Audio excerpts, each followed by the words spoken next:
முதலமைச்சர் அன்பு சகோதரர் ஜோசப் விஜய் அவர்கள்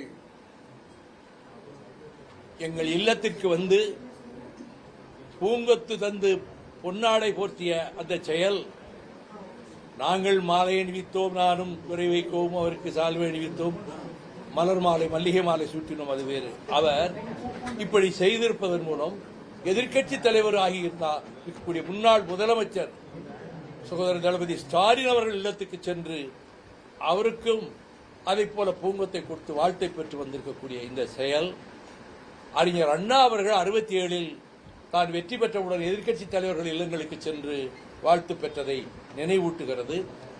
அவரிடம் மதச்சார்பின்மையையும் ஜனநாயகத்தையும் சமூக நீதியையும் பாதுகாக்கின்ற அரசாக உங்கள் அரசு திகழும் என்பதை உங்கள் பிரச்சார காலத்திலே கூறி வந்தீர்கள்.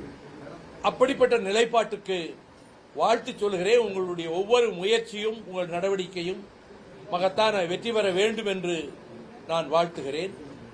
1983ஆம் ஆண்டில் உங்கள் தந்தையார் புதிய இல்லம் கட்டி அதற்கு திறப்பு விழா நடத்திய போது டாக்டர் கலைஞர் அவர்களும் நானும் உங்கள் வீட்டிற்கு வந்தபோது உங்களுக்கு 9 வயது.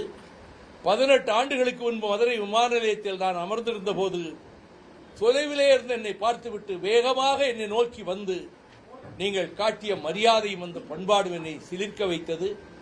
வெள்ளித்திரை உலகில் இப்படிப்பட்ட பண்பாடுகளோடு இவர் இருக்கிறார் என்று நான் அன்றைக்கு மனதுக்குள் மிகவும் நெகிழ்ந்து பிரமித்து போனேன். அந்த சம்பவத்தையும் அவருக்கு நினைவூட்டினேன். அவர் அதற்கு பிறகு I am your biggest fan, உங்களுடைய பேச்சின் பரம ரசிகன், இப்பொழுது விக்கிரவாண்டி போறதுக்கு முன்பு உங்கள் பேச்சை திரும்ப திரும்ப போட்டு கேட்டேன் என்று சொன்னபோது எனக்கு ரொம்ப நெகிழ்ச்சியாக இருக்கிறது என்றேன். உங்க பேச்சை நான் அந்த அளவுக்கு விரும்பி ரசித்திருக்கிறேன் என்று கூறினார். அதற்கு பிறகு அவருக்கு நீங்கள் எடுக்கின்ற முயற்சிகளுக்கு வாழ்த்துக்களை தெரிவிப்பதோடு ஒரு மிகப்பெரிய சக்தியாக அவர் உருவாகி இருக்கிறார். இந்த தேர்தல் முடிவுகளில் அதிர்ச்சி தரத்தக்க ஆச்சரியங்களும் அதிசயங்களும் நடைபெறும் என்று வாக்கு எண்ணிக்கைக்கு 2 நாட்களுக்கு முன்னர் நான் கூறியது அது மெய்ப்பிக்கப்பட்டு விட்டது. இந்த தேர்தல் முடிவுகளில்